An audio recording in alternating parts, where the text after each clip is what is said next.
Aloha, vítejte u seriálových archivů. Prázdniny nám pomalu končí a tak je ideální čas na to zazpomínat s našimi seriálovými hrdiny na dovolenkové chvíle. A protože pravým odborníkem na vyhrocené dovolené je Simír Gerchán, vzala jsem si dnes na paškál 3 epizody právě s tímto dobrodruhem. A věřte mi, se Simírem na dovolenou vážně jet nechcete. Proč? To si za chvíli ukážeme. Do dnešního výběru se dostaly epizody Chata u jezera, Vysoké napětí a Poplach na nudistické pláži. Chata je nejvážnější epizoda, napětí je tak, půl na půl a Poplach je vyloženě komedie. Tak jdeme na to. Pokud náhodou nebudete vědět, kdo je kdo, můžete si osvěžit paměť s mým úvodním videem do světa Kobry 11.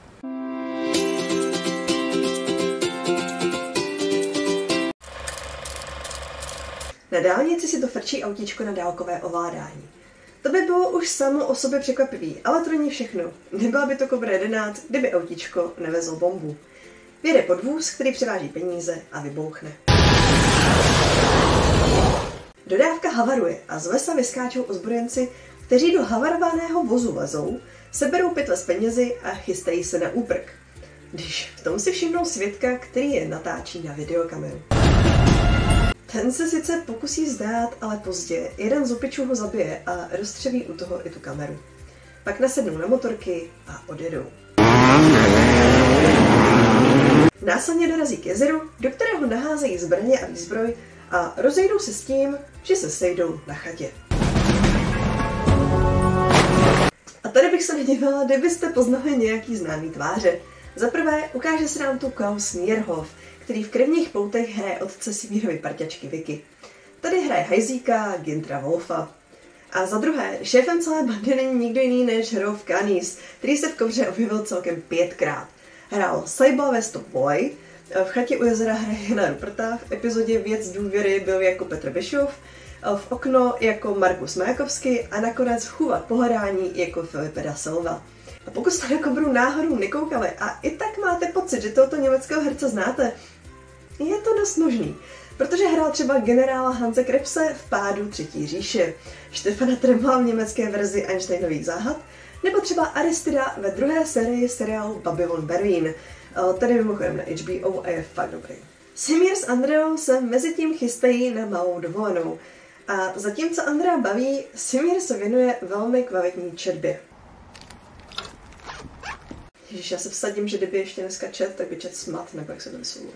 Andrea v tašce najde Simírův mobil a celkem jí to rozladí. Plánovala si romantický víkend a rozhodně si ho nechce kazit nějakou prací. A tak mu ho hezky po andreovsku vyndá z tašky. K náladě jí nepřidá ani Simír.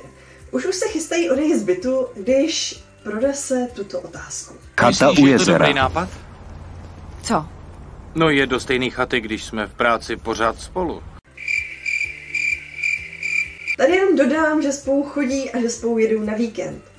Víkend. 3 dny. Necelý. To snad přežiješ. Tyho si starý vůl. Andrea by udělala nejlíp, kdyby hodila tašku do rohu, vykopla Simíra za dveře, nalila si víno a byla nějaký čas sama. To říkám celé na rovinu.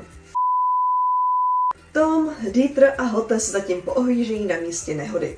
Hotte Tomovi ukáže kazetu z rozstřelené videokamery. Něco nám odkázal. Jo, přežila to. A krásně natočila, jak ukradli 7 milionů marek. Tomovi je ze záznamu jasný, že se nejednalo o žádný amatéry. Podívejte se, jak se pohybují. Ne, ti jsou odchodu. Šéfová Kranichovi řekne, aby zavolali Simírově André, že se mají oba vrátit. Ale oni už odjeli. Cože? Společně? Což, jak víme, se nestane, protože Simír sebou nemá díky André mobil. Jako ona věděla, že sebou vybrat. Vedoucí bandy s oním kumpánem, který střílel, mezitím přijíždí k oné chatě. Zdárně projdou policejní kontrolou, jako lovci mají v kufru několik zbraní a mají na ně i povolenky. Díky. Lovu zdar. Lovu zdar. Kdyby jenom ty policajti věděli, koho právě pustili. 2 hrdličky mezitím dorazí na chatu Andrejna otce. Není to krásně? Jo, překrásně. Ježiš, tady je to krásný. Jako v Krumlově. Vypadá to, že jsou tam úplně sami. Na co myslíš? Jen naproti něm přes vodu vidí další chatu, která vypadá osaměle. No, ne dlouho. Ahoj. A máme po samotě. Simír mezitím dál perlí.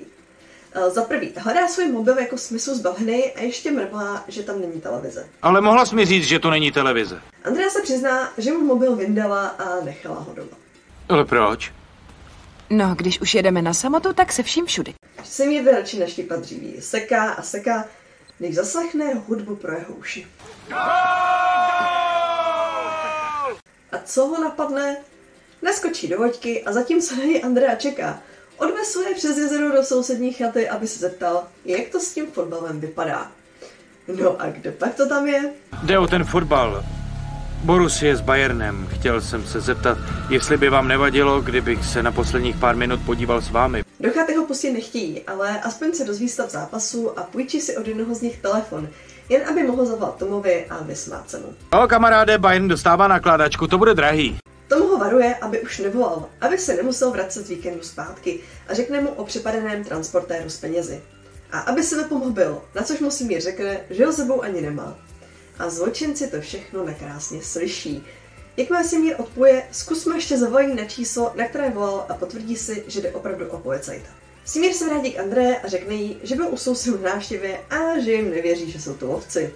Tvrdí, že si vyjeli na lov, ale jestli tohle jsou lovci, tak já jsem Michael Jordan. Na základě toho, že ho nechtěli pustit dovnitř, totiž usoudil, že jde o skupinku homosexuálů, užívajících si samotu podobně, jako chtěli on s Andreou.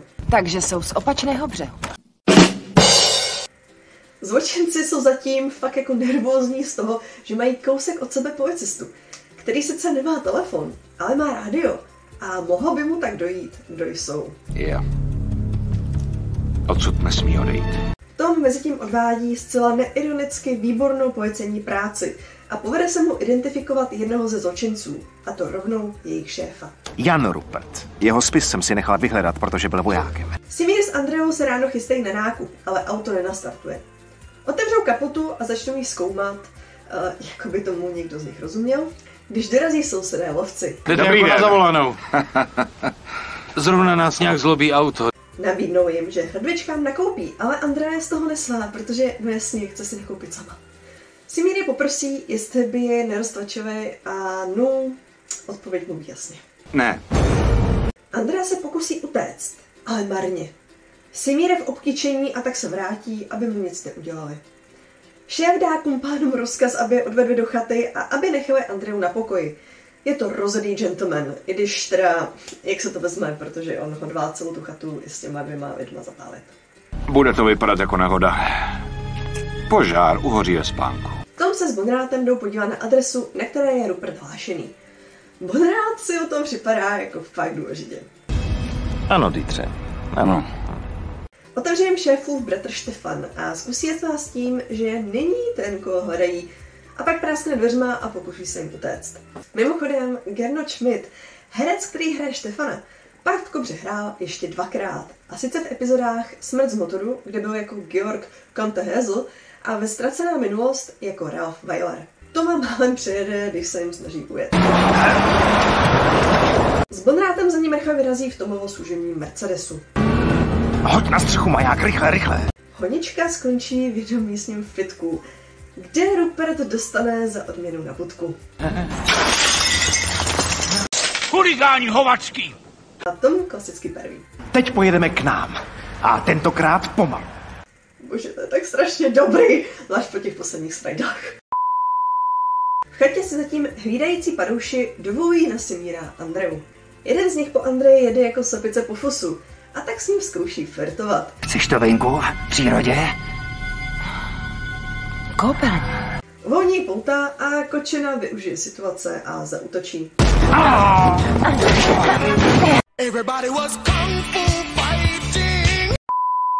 Bohužel se tím probudí druhý typan a utéct se jim nakonec nepodaří.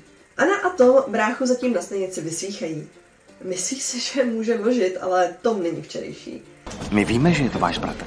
Tak nás nevoďte za nos. Ani tak ale nic neřekne a dožaduje se advokáta. Zločinci se zatím chtějí pomstit Simírovi za to, že pomáhal André v jejím plánu na útěk.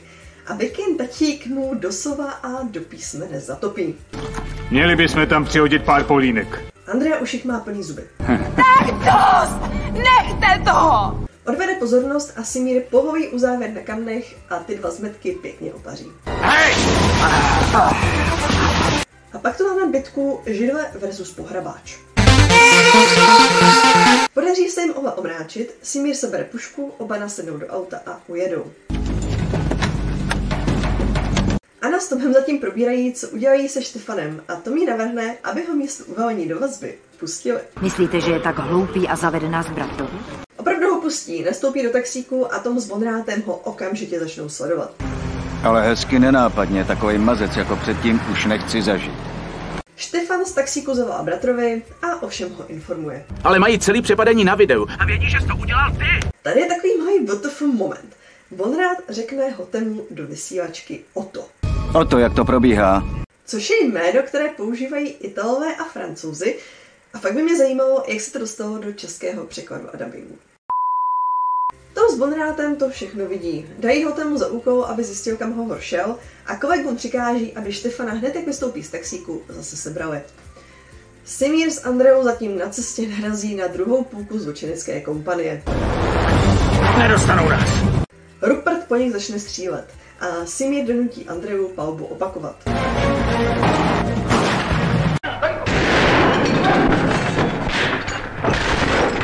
Andrea se do druhého auta trefí, ale v tom Simír najde na kládu a oba musí vůz opustit a utíkat dál lesem po svých.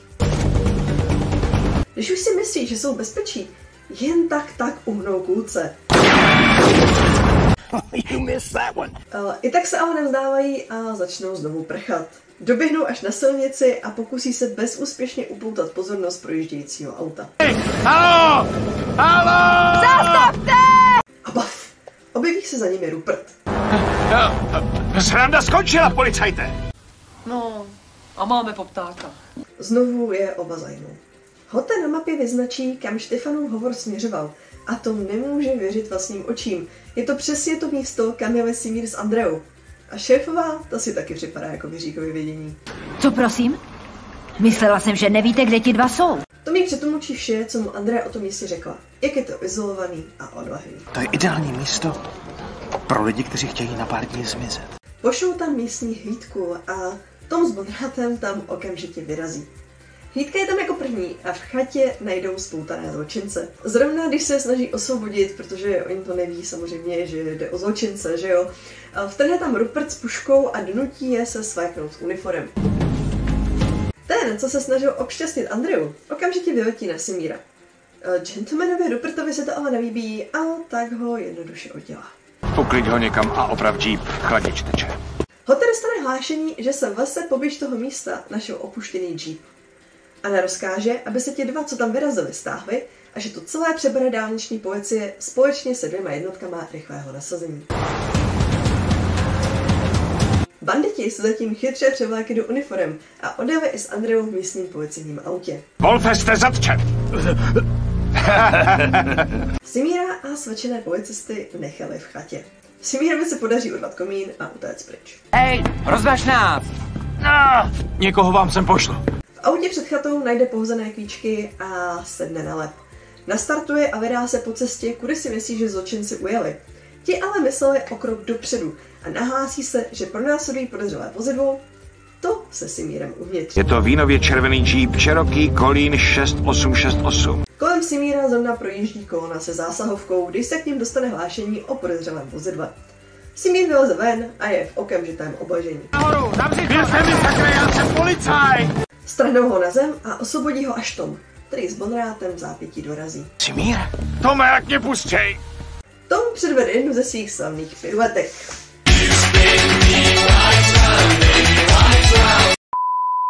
Navzájem si předají informace, konečně všichni ví, že zločinci ujíždí v policejním autě a že mají Andreu jako rukojmí.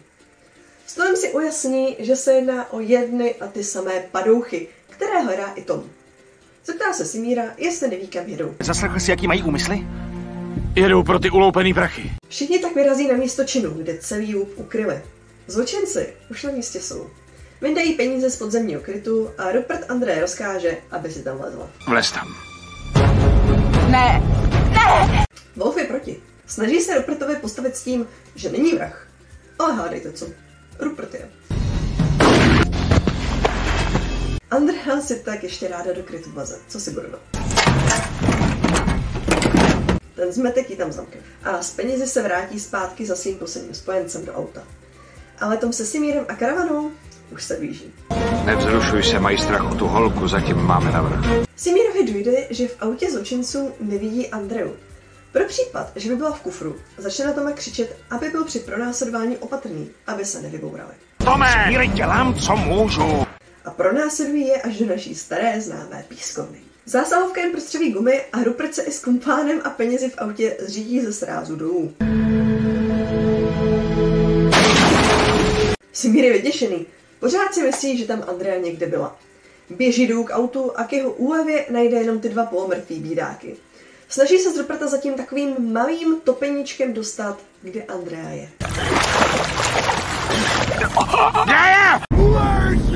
Neštěstí najdou i bez Rupertova přičinění.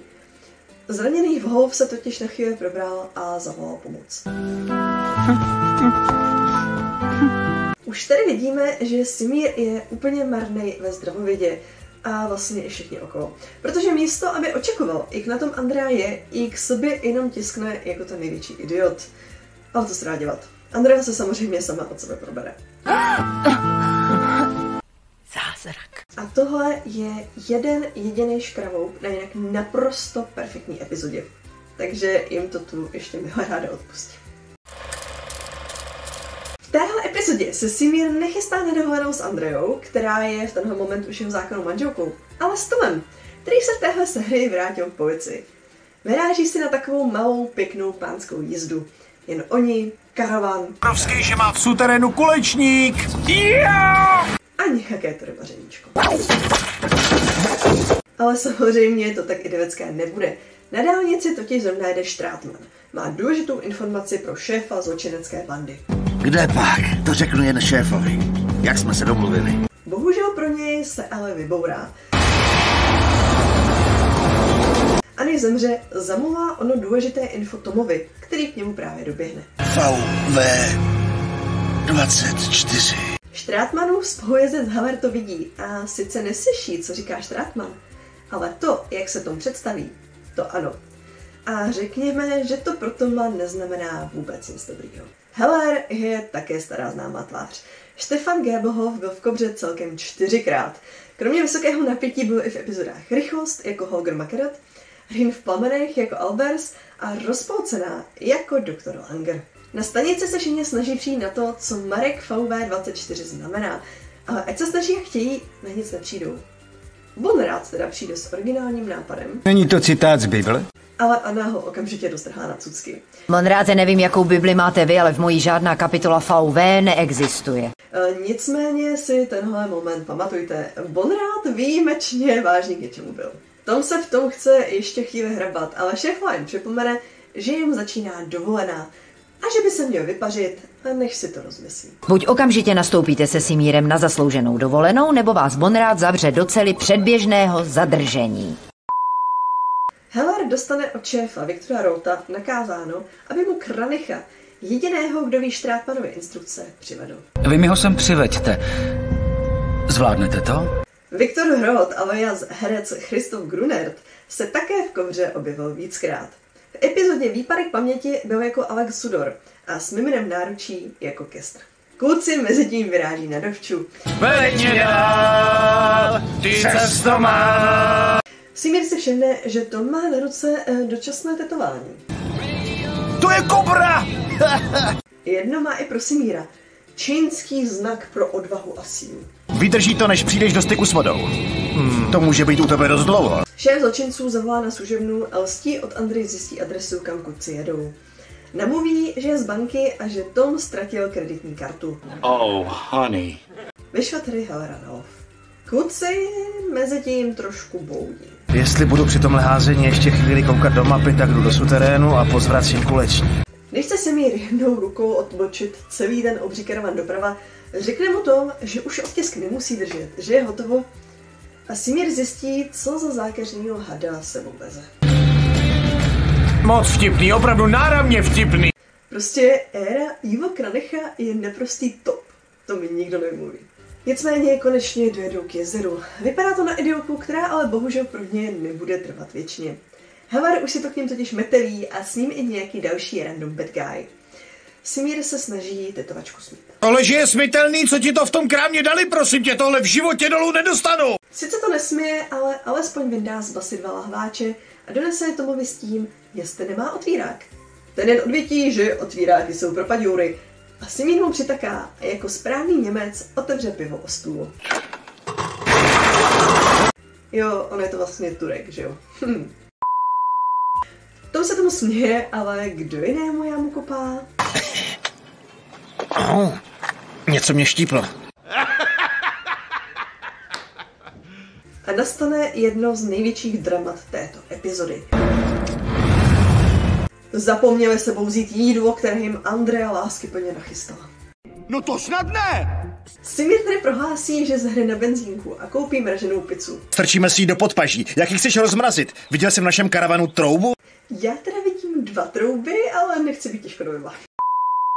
Místo toho se dohodnou, že jeden naloví ryby a druhý půjde na dříví, protože ani jeden nechce chytat ryby, dá? Petrův zdar. Kratší cirkus vytáhne Simír, ale než se Tom stačí zpamatovat, tak sebou Simír mrskne a zmizívá se. Tom se svým údělem rybáře nakonec smíří. Dojde si pro prut, nahodí udici. Tak dělejte vy hloupí ryby, zaberte! A k překvapení nás všech skutečně rybu uloví. Hote, tady máš největší rybu, jakou jsi kdy viděl. Rybu! Jeho radost však netrvá dlouho. Zrovna když natáčí videoskaz pro Hoteho, Havar s kumpánem dorazí a přepadnou ho. Vystřelí přitom z pistole a Simír to slyší. Jen mu ještě nedochází, co se vlastně děje. A je. Přece jen na to vzal dynamit. Havar se z toho snaží dostat, co mu Štrátman řekl. Ten mu nic říkat samozřejmě nechce a tak mu Havar vyhrožuje, že ho střelí. Tomu se ušklíbne, že když ho střelí mezi oči, nic se od něj nedozví. Do hlavy střílejí jen řezníci. Profíci míří vždycky přímo do srdce. Co to sakra meleš, ty ořechu? Havar ho ale zatím zabít nehodlá. Chce přinést nářadí, aby si s Tomem mohl pohrát. A když na chvíli uhne očima, Tom ho udeří. A dokáže, že si z Hoteho lekce nahazování prutu vážně dost pamatuje. To už se ale Heller sebere, pistolí Toma spacifikuje a v tu chvíli se vrátí Simír z náručí plnou dříví. Hej, mám tolik dříví, že můžeme upít i velrybu! Simíre, bacha! Začnou po Simírovi střílet a ten se dá na úprk. Jakože nikdo mi nevymluví, že ho prostě jako chtěli nechat utíct, protože proč by jinak místo na něj mířili do vody, že jo? Nahání Simíra až k útesu nad jezerem. Tomu nezbyde nic jiného, než skočit dolů. Pro následujícího pokropí salvou kulek, aby se ujistil, že už nevyplave. Tom se probere v temném sklepení. Teda probere. Místo budičku na něj chrstnou kýbl vody. Hned se ptá po Simírovi. Kde je můj parťák? Co jste s ním udělali? Řeknou mu, že to jeho parťák nepřežil. Zoufalý Tom zabojuje, ale pak se úplně zhroutí. Odmítá šéfovi cokoliv sdělit. Ten mu začne vyprávět o tom, že v Kolíně je jedna krásná banka, která má dostat ten nejmodernější bezpečnostní systém na trhu. Ale aby jim ho mohli instalovat, musí všechny peníze převést do jiné banky, která takové zabezpečení nemá. Jde o 15 milionů, ke kterým se bez informací od Štrátmana nedostanou. Tom má stále navrch. Přeci jen on ví, co Štrátman řekl a oni ne. Ale šéf nadnese zajímavou otázku. Nakolik myslíte, že si cením vaše zdraví? Vytáhnou svářičku a začnou jí přibližovat k Tomovu líbeznému frňáku. Tom zkusí říct první falešnou kombinaci, která ho napadne. VV46. Ale správnou verzi VV24 už je znal předtím a tak mu to nevyšlo. A tak za sebe pod nátlakem vyklepe onoho Marka. Šéf se rozhodne si Krnichovo prohlášení ověřit. Nechají ho svázaného a odejdou. Ale Tom má svou zázračnou vestu s tisícem kapes. Z jedné z nich vytáhne sirky a provoz přepáví. Mezi náma to bylo hodně sebevědomí, když ho ani neprohledal. Chce uniknout oknem, ale jsou tam kovový tyče. V místnosti je ona svářička z předchozích radovánek a Tomovi zbývá jedna poslední sirka. Jeho plán je jasný. Nejistý, ale jasný. Bože, zřídka tě, o něco prosím. A povede se. a Tom se pustí do práce. Simír zatím leze z jezera, je postřelený, ale žije. Vodník. A říká mi Fando. Sebere videokameru ze země, zavolá si o odvoz a vrtulník ho rychle vyzvedne a přenese až ke stanici. Tam si okamžitě podá Andreju a výjimečně oprávněně. Někdo sem zavolá a řekne, že Tom ztratil kreditku a ty mu hned Já nám sem dál nepomůže! Monrad jim pustí záznam z Tomovy kamery a Hota jenom s otevřenou pusou zírá, jakýho macka to Tom chytil. A díky tomu, že záznam běžel i poté, co Tom kameru upustil, dozví se, že se to celé přihodilo kvůli zesnulému Štráfmanovi. Pane bože, VV24 Marek.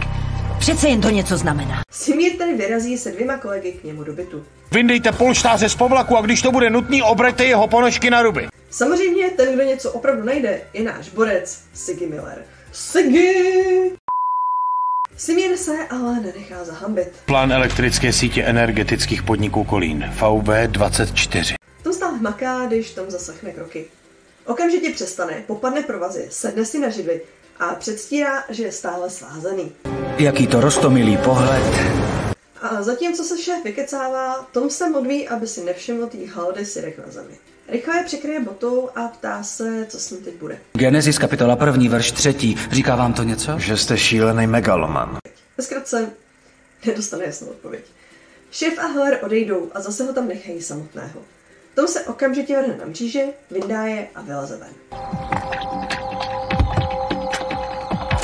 Přiláká jednoho z místních výdačů, omráčí ho, vezme mu klíče od auta a začne odjíždět. Bohužel přitom výdač vystřelí a přiláká tak pozornost ostatních zloduchů, kteří Toma hned začnou pronásledovat.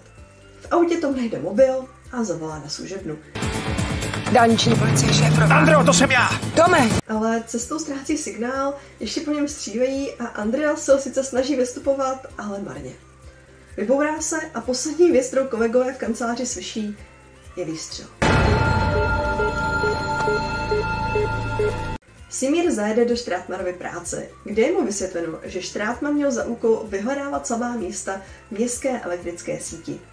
Dozví se, že sice má čtverec VV24 vyznačený na mapě, ale to ještě neznamená, že to je přesně to místo, kde vypadne proud. Se může stát, že vypadne proud na druhém konci města. Přesně. Pátrání tedy pokračuje. Andrea mu zavolá, co se stalo. Rychle se vrátí zpátky na služebnu, když jim řekne, že si nemyslí, že je to mrtvý. Třeba střelili jen do mobilu, zničili ho, abychom ho nemohli zaměřit. Pane Wachmeister, vy jste hlava. Sakra, tyhle momenty, kdy je Simír chytrej, ne přichytralej, ale jako opravdu chytrej, mi tak hrozně chyběly a nejradši bych vám tady urodila se. Prosím tě, nazve. Simír jim řekne, že by se všichni měli zaměřit na to, co znamená kód Marek a Anna mu dá za pravdu. Všichni pracují i navzdory tomu, že už je noc. Simír už začíná trochu vyšilovat.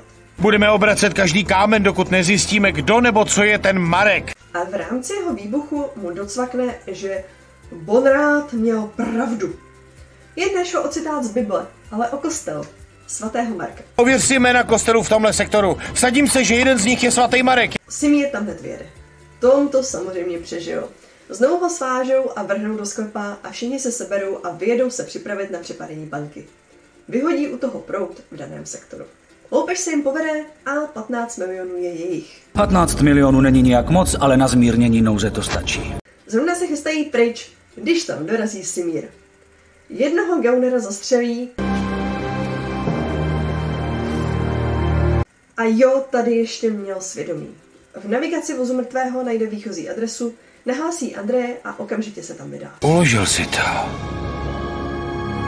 Tom začíná tušit, že se blíží jeho konec a tak si v hlavě vymyslí plán. Za pokus to stojí.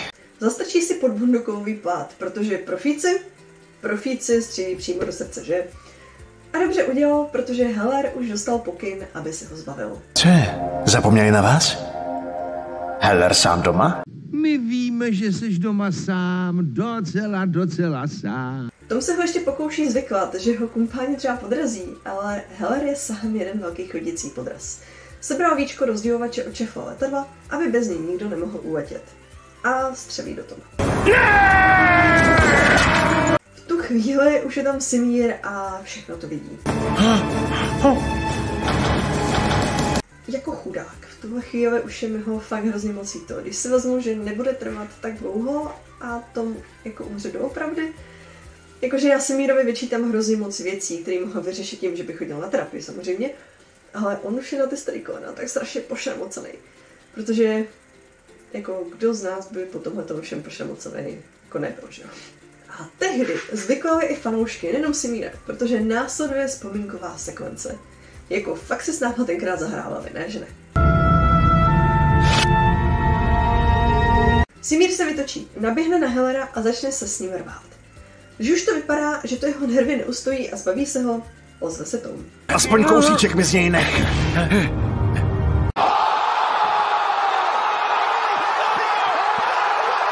Protože jo, Heller střelil do srdce, kde měl Tom schovaný onou plát. Jen řezníci střílejí do hlavy. Profíci střílejí přímo do srdce. Šťastný Simír Hellera uspí. A následuje tahle scéna. Já myslel, že ty. Jako ty dva v téhle době prostě nejde nemilovat. Společně se na Hellera domluví a dopřejí mu stejné probuzení, jako on předtím dopřál Kranichovi. A zkusí na Hellera habaďuru.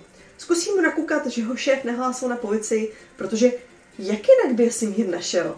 A že Hellerovi nechal vzkaz. Někdo prý má mozek v hlavě a někdo víčko rozdělovače v kapse. Cože? To Hellera zlomí a všechno jim vykecá. Chudák.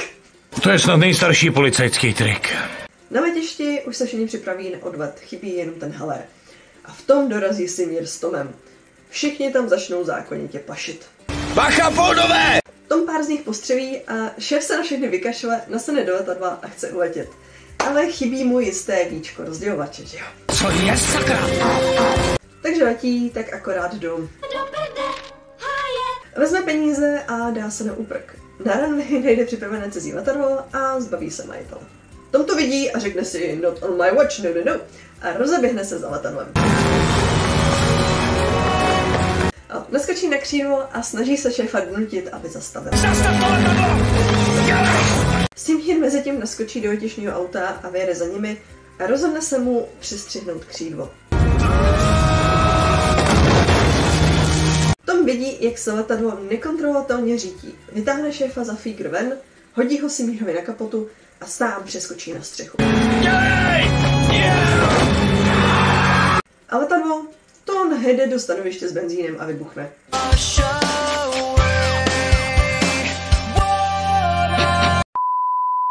Šéf je za mřížemi a Simír s Tomem se konečně můžou vrátit ke svý dovolený. Tom popisuje, jak ulovil svou první rybu. Bojoval jsem s ním skoro do bezvědomí. Stařec a moře, všechno je jen otázka vůle. Jo, a mentální síly. A Simíra konečně napadne, jak otevřít pivo i bez otvíráku. To je co? Mazený. Já jsem to věděla, že v sobě toho Němce někdo má. A když mu Tom okomentuje tetování, Simír odvětí toto. To tetování tam pořád máš? To je můj znak pro odvahu a sílu. Sakra, tohle je prostě taky tak strašně dobrá epizoda. Simír vyráží s celou rodinkou, s manželkou Andreou a dětmi Lily, Aidou a Danou na dovolenou. Stojí i s jejich megakaravanem, ano, je to další karavanová dovolená, na dálnici v Koloně. Jsme radši neletěli do Turecka. Tam jezdíme každý rok. Teď je na řadě moje vlast. Kdo jste to nevěděli, Andrea se narodila ve východním Německu. Tady si asi autoři trošku dělali legraci z Kariny Wiese, která Andreu hraje, protože právě Karina se narodila v Drážďanech. Simír se pokouší vtipkovat a Andrea se fakt jako hodně snaží ho u toho nezabít. Vy z východu jste chtěli svobodu. Teď svobodu máte? No a co děláte? Jezdíte všichni k Baltu. Protože jo, dámy a pánové, to je poprvé, co Simír vyrazil na východ od Kolína, což je vlastně vzhledem k jeho věku fakt ohromně smutný. Zatímco chudák Andrea kejsne se Simírem, Paul už si užívá na rojáně. Simír se zkusí vymluvit na to, že nemohl vyjet dřív, protože jede se 4 ženskýma a že jim to trvalo. Man, this is some bullshit! Jen aby ho členky jeho domácnosti spražily, že naopak oni čekali na něj, protože se jako správný strýček Skrbík zase pokoušel ušetřit. Se z půjčovně obytných vozů nehandrkoval tak dlouho o ceně, už jsme tu dávno mohli být. Lily potřebuje na záchod a zde se opět ukáže, jak báječný Simír je. Místo, aby ji nechal použít chemický záchod, vyžene ji i Aidu ven do křoví. Jděte, já vás budu hlídat. Holky za mnou brbají, když okolo projede auto a urazí karavanu z chůdky. Simír okamžitě naběhne dovnitř a chce auto pronásledovat, což mu Andrea, jakožto hlas rozumu, samozřejmě zatrhne. A tak vytočený Simír vyběhne ven, otevře zadek karavanu a my vidíme, že si v něm veze Smarta. Naskočí do minivozítka a pustí se do pronásledování. Snad si nemyslíš, že mi můžou urážet skutky? Z těch scén je to špatně poznat, ale jsou tam vlastně 3 auta. Lada, kterou honí SUV a za nimi Simír ve Smartu. Z rozhovoru týpků v SUV se mimochodem dozvíme, že v epizodě půjde o nějakou mapu. Simír je dojede a snaží se zastavit, ale jeho autíčko je fakt jako prťavý. A tak ho pro následování nechají přijet, nejedou do něj a Simír i v autě vyletí z mostu ven. Letí, on tak krásně letí. Naštěstí tam zrovna je i Paul a Simíra vytáhne z potápějícího se auta ven. Vynese ho na pláž a světediv se začne mu dávat umělý dýchání. No way! Což mu Simír v zápětí ale vyčte, protože jak jinak. Ty líbáš všechno, co před tebou nevyleze na strom, co? Paul se ho ptá, kde má rodinu, ta už na něj samozřejmě čeká nahoře na mostě. Tak co? To Andreu prostě fakt jako musíte objevovat, i kdybyste nechtěli. Jako taky bych chtěla umět mít takhle brutálně na salámu. Simír nechápajícímu Paulovi vysvětlí, jak se všechno samalo. Jsou dávno za horama. Potřebuješ fakt dovolenou. Oba parťáci se nahodí na karaván a Paul se převlíkne do suchého. A kdeže to suchý oblečení vzal? Přece u Simíra v kufru. Příště si vezmu něco na převlečení. Jo, a ty necháš Smarta v garáži. Po chvíli konečně dorazí do kempu a Simír se okamžitě začne chovat jako buran z velkoměsta a troubit před závorou. Naštěstí má sebou Paula, který se sedmi v kempu zná, protože tam často jezdí sám. Simír, jdu dovnitř a všechno vysvětlím. A Simír si dál jede svou. Máte tu pořádek, že jo, soudruhu? Cože? Vytasí na kolegu, že je taky policista a že by potřeboval pomoc. Nemohl byste vyhlásit pátrání po jedné ladě a jednom SUV? Ten mu ale věnuje jenom skeptický pohled a odporučí se pryč. Zatímco Paul poučuje Simíra, jaký klíč je od záchoda a jak se otvírá závora, Dana se hodí do kucu. A zatímco Paul sbírá svoji bradu kdesi na zemi, Simír postřehne, že do kempu dorazilo auto z dálnice. A tak mu skočí před kapotu. Zůstaňte stát! Jo, surfař Wolfgang. Paul tam prostě fakt zná každýho. Simír chce Wolfa sebrat, ale Paul ho mírní. Připomíná mu, že má dovolenou a že by se měl na všechno vykašvat a radši konečně zakempit a jde mu s tím rovnou pomoct. Ale marní jsou oba, takže Simír ťukne do Paula a přejede televizní anténu. Sakra, RTL je v hajzlu! Jo, to je, a už nějakou dobu. Dámy a pánové, seznamte se s drážďanským nudistou Timem Grébrem, kterého hraje Michal Špecht. A zvykněte si na něj. V budoucnu se s tím ještě setkáte, protože Timo je Andrejen bývalý. To je překvapení, rád tě vidím. Ahoj. Já taky. Ten Simír, jak to zpracovává, to mě úplně pokaždý dostane. A skvělou reakci má i Aida. No tohle, vypadáš... Simír se s Timem přivítá a varuje ho, že pokud se Metalesku Basku neobvykne, zavolá na něj policii. A tak se Paul přizná, že jich musel zapsat na tohle místo hned vedle nudistického klubu z dráhy. Jako popravdě Simírovo zděšení se vlastně úplně jako nedivím, protože v mojí rodině se před mnoha lety stalo úplně to samé. Přijeli jsme hodně pozdě večer na Mácháč, byla už tma, zajeli jsme do prvního kempu, co jsme našli, zaplatili jsme pobyt na týden, postavili stán a ráno, když jsme vylezli, tak jsme zděšeně zjistili, že jsme se ubytovali přímo u nudistické pláže. A no, řekněme, že jsme to vyřešili podobně jako Andrea, prostě jsme se postupně přidali, protože to bylo divný chodit v plavkách, ale jako byl to šok a pořádný, jako co si budeme. Aby měli holky šok na celý život? Neboj Simíre, to přežijou. Mluvím z vlastní zkušenosti. Simír se, aby se na to teda jako nemusel koukat, sebere a vydá se s Paulem a s Danou závěsu na kole do jeho surfové oázy. Tam má Paul zaparkované své obytné auto a tady si dovolím další pervičku, tentokrát ale ze života Daniela Ressnera, který hraje Paula. Daniel sám už léta nemá ani byt, ani dům a žije ve svém karavanu, který má 10 metrů čtverečních. Simír se diví, co tam Dana dělá. Paul si ví, že ji naučí surfovat na kajtu a tak jdou. Tak co pro vás můžu udělat? Potřebuju kajt pro začátečníky. Wolf si myslí, že je Dana Paulova přítelkyně, ale Simír ho hodně rychle vyvede z omylu. To není jeho holka. Jako se divím, že rovnou nestřílel. Zkouší se ještě domluvit s Wolfem, jestli by se nemohl připarkovat karavan sem, protože se mu nechce bývat u nudistů. A ten ho informuje, že je v surfové oáze Písečné podvaží a že by tam ten jeho obr pravděpodobně zapadl. Simír už je pořádně naštvaný. Zvedne telefon a zavolá Zuzaně a nechá si Wolfa prověřit. Jmenuje se Wolfgang Stiller. Ten se přitom stále snaží k nabručenému Turkovi chovat přátelsky. Netvař se tak nabručeně, sluníčko svítí, si na dovolený, co chceš víc? Ten si ale jede svoje. Urvali mu schůdky, musí s pojišťovnou řešit toho utopenýho Smarta, bydlí na nudistický pláži a ještě má pocit, že mu parťák jede po dceři. Paul je tvůj parťák, nic by si s tvojí dcerou nezačal, věř mi. No taky sliboval. A tak jde rovnou na věc a zeptá se Wolfganga na to, kdo byli ti chlápci v SUV. Dneska jsem v aukci vydražil mapu s pokladem. Mapa s pokladem. A že jde o hodně. Tohle jsem našel před 30 roky při potápění.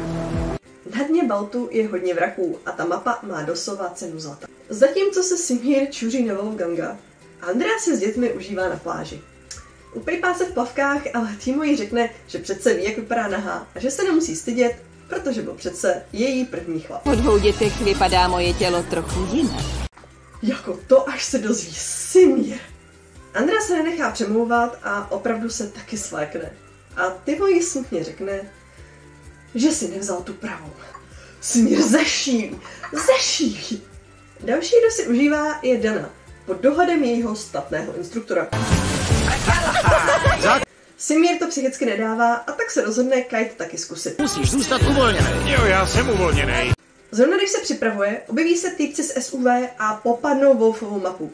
Wolf za nimi vyběhne a Simír vyletí do vzduchu a zahraje si na účinkujícího ze Cirque du Soleil. A nějakým zázrakem se mu jednoho opravdu podaří srazit k zemi. Poryv větru ho ale jako žoužouku opět vznese a oba týpci ujedou i s mapou. Wolfovi propíchají pneumatiky u lody a nastříkali na ní Zapomeň na svert. Loď, která se v roce 1692 na Baltu potopila i s bednou zlata. Což je celé fikce. Dostali jsme vás. Je to fikce. Snažila jsem se to najít, ale nikdy o této lodi není ani zmínka. Škoda. Simírovi v tu chvíli zavolá Zuzana. Na tvýho kámoše má policie 2 udání. Paulovi se samozřejmě nelíbí, že Simír místo, aby si užíval letní pohodu, vyšetřuje jeho kamaráda. Simír se na něj utrhne a odjede na kole pryč. Jakože jasně, že Wolf není vůbec nevinňátko. Zavolá týpkovi z plynárenské společnosti, který mu mapu nechal ukrást, a řekne mu, že si souřadnice pamatuje, že by byl hodně špatný námořník, kdyby ne. Na což mu týpek odpoví, trzo duše prázdný. A Wolf mu na to odvětí, že to je jasný, protože tam vybrali, když pokládali plynovod. No, má pravdu tady chlapec. Jestli do zítřejšího rána nedostanu svoje zlato, tak si pro něj přijedu. Můj? Wolf dál vyhrožuje a tak týpek od plynovodu zavolá Noxchledům, aby ho našli a nakrmili s ním ryby. Simír se tím snaží, bez internetu, najít informace o potopené lodi, když na ní navítne totálně vytočený Paul. Jestli máš problém, tak přijď za mnou a řekni mi to. Simír mu oponuje, že ho měl Paul poslouchat, když mu říkal, že je Wolf divnej a že Paulovi slunce evidentně usmažilo mozek. Na což mu Paul vrátí smeč zpátky. A nevíš, že bez internetu je tenhle notebook jen tříděný odpad? Protože jo, internet tam je, ale jenom na recepci a ještě pěkně pomalej. Simír se ještě snaží Paulovi zakázat lekce kitingu s Danou, když zapomene na schůdky a vypadne ven. A nevíš, že bez internetu je tenhle notebook jen tříděný odpad? Jako patří mu to nebudu zapírat. Dana přileje olej do ohně, když prohlásí, že si může chodit s kým chce. To rozhodí i Paula. Hele, buď tak hodná, jdi za ním a řekni mu, že spolu nic nemáme. Klub nudistů pozve Gerchánovic familii na grilovačku a Simír se tam nakonec vydá taky. Rád, že jsi vzal tu zástěru, jinak bych ti ogriloval tu tvoji klobásku. Pohádá se přímo o stolu s Paulem, odežene Danu a nakonec se potroše Andrej na nátlaku opije s týmem. Opiješ se, jako každý normální člověk na dovolený. Požerem se jako prase. Paul s Danou jsou zatím u surfařů a Paul si SMS-kuje s Jenny. Jo, Dana páví za Paulem, Paul páví za Jenny. Wolf tam vypráví o svých plavbách a připomene Paulovi, že vždycky snil o vlastní plachetnici. Co tvůj sen o vlastní plachetnici? Ten se nerozplynul. Což pokud to nevíte, Daniel Rezner kromě toho, že bydlí v karavanu a miluje adrenalinový sporty, miluje lodě. Dokonce založil projekt Huchu, aby dokázal, že je možné postavit oceánskou loď, která je založená výhradně na již recyklovaných materiálech. Je sama plně recyklovatelná a využívá pouze ekologické technologie. To vše ve snaze minimalizovat ekologickou stopu a zároveň zajistit ochranu oceánu z hlediska emisí CO2. Pokud se o projektu chcete dozvědět víc, tady je link. Dana se mu nabídne, že mu s naspořením na loď pomůže, ale Po jej jednoznačně odmítne. To je absolutní no-go, jasný? Vyčte jí, že se chová jako dítě a Dana naštvaně odejde. Paul tak jde za Wolfem a zeptá se ho, jestli je to pravda, co říkal Simír, že se volpal do Ozegas, oné plynárenské společnosti. Wolf se mu přizná, že chtěl ty vraky objevit dřív, než tam položí plynovod. Nemám prachy. Nikdo dneska nemá prachy, hočové. Paul mu nabídne peníze, ale Wolf to odmítne. Paul z toho nemá dobrý pocit a já se mu vlastně vůbec nedivím. Neudělej nějakou blbost. Sebere láhev piva a chce jít do svého obytňáku, když si všimne opodál stojícího SUV. Dojde k ním a představí se. Renner dálniční policie. Rád bych viděl vaše papíry. Řekne jim, že kdyby to za to našli, nebylo by jejich, ale státu a dostali by jenom nálezní. Ale to je nezajímá. Naopak je zajímá to, že Wolf někam jede na člunu. Simír s Andreou tu u naháčů zatím rozjíždí a zkazí jim to až místní policajt. Je 22 hodin, je noční klid, pane Gercháne. Totálně kantáre Simír ho obněkčí a pod pohrůžkou, aby už nezapínali rádio, je nechá být. A všichni se rozhodnou si jít zaplavat. Jdeme si zaplavat, jdete taky? Jasně! Paul se na kajtu vydal za Wolfem a dorazil do bývalého vojenského areálu, na kterém je upozornění na nevybuchlou munici. Poohlíží se okolo, až narazí na Wolfa. Teda spíš možná Wolf narazí na něj. Co tady sakra děláš? Dojde mu, že Wolf chce munici, která tam je, opravdu použít. Co s tím chceš dělat? Chci zpátky svoje zlato. Wolf mu odvypráví, že dřív byl voják a měl na starosti hledání a zneškodňování staré munice. A právě přitom našel svoji zlatou minci. A když se Paul otočí k odchodu, že jsou tě kamarádi v kobře vždycky skrytí šmejdi. Paula sváže a nechá ho tam, kde ho najdou ti dva z SUV. Když se z Paula snaží dostat, kde je Wolf, ten tam vejde a oba zastřelí. Paula nechá svázaného a odběhne pryč. Simír se zatím váví na pláži. Našli ho na pláži, ležel tam jak vyvržený vorvaň. Už se do něj pouštěli radci. Zbudí ho zvonící telefon. Paulovi se povedlo vyndat si z kapsy telefon a zavolat mu. Jo, zavolám zpátky. Ne. Když mu popisuje, co se stalo, tak Simír pomalu vystřízliví, ale ve spěchu nechá klíče na písku. Doběhne ke karavanu, uvědomí si, že ano, nemá klíčky a znovu vyběhne ven. Jako tahle epizoda stojí za to už jenom za toho Simíra neustále padajícího na hubu. Já padám zkrátka volným pádem svým, když dopadnu, tak ale dál žít smí. Protože s karavanem se jet nedá, půjčí si auto od Týma a i s Danou vyběhnou na pomoc Paulovi. Týmo! Dej mi klíčky od auta! A jaké auto, že to Týmo má? Ano, samozřejmě, že východní chloubu Trabanta. Předjíždí nás pára, no to snad ne. A i přes brbání, jaká je to pomalá šunka, si Simír neodpustí kaskaderský kousek. Plynářovi zavolá Wolf a řekne mu, že ti dva pacholci jsou mrtví a že pokud nedostane své zlato, zničí mu plynovod. Riskujete, že zničím váš plynovod? Neodvážíte, já. Potopí se k plynovodu a připevní k němu výbušniny. Simír s Danou dojedou do areálu a osvobodí Paula. Tak už ho nech, ještě žije. Paul se před Simírem kaje a uzná, že se Simír ohledně Wolfa nemýlil. Vyběhnou ven, prohledají SUV mrtvých pacholků a najdou v něm onu mapu s pokladem. Až na to, že tam žádný poklad vyznačený není. Chce odstřelit plynovod. Problém je, že Wolf tady označil těch míst hrozně moc. Simír pošle Danu zpátky s Travantem do kempu a s Paulem vyběhnou do maríny. Půjčí si loď a skútr a oba se vydají po vyznačených místech a pátrají po Wolfovi. Štěstěná je na straně Paula, který Wolfa spatří jako první. Nahlásí to Simírovi a rozdělí si práci. Paul má za úkol chytit Wolfa a odhodlaný potápěč lomeno amatérský pyrotechnik Simír si bere na starosti tu bombu. Když ta bomba vybuchne, bude to katastrofa. To už nech na mě, jo? O to se postarám já. Wolfovi se mezi tím vydíraníčku vyplatilo. Zlato dostal. Ale ne na dlouho. Paul po něm nenápadně skočí, překvapí ho a vol zlaté mince vysype do hlubin moře. Moje zlato! Naštvaně se začne s Pavlem prát. Dá mu pěstí a naskočí na, no řekněme, ziplineu a prchá. Pavel neváhá a vyrazí za ním. Dožene ho a chce po Wolfovi, aby mu dal ten odpalovač. Když Wolf zaváhá, vykopne mu ho z ruky. Nedám ti ho! Začnou se rvát a skončí ve vodě. Simír si mezi tím tipne a prostě přestřihne jeden z drátů. Tak do toho! A hurá!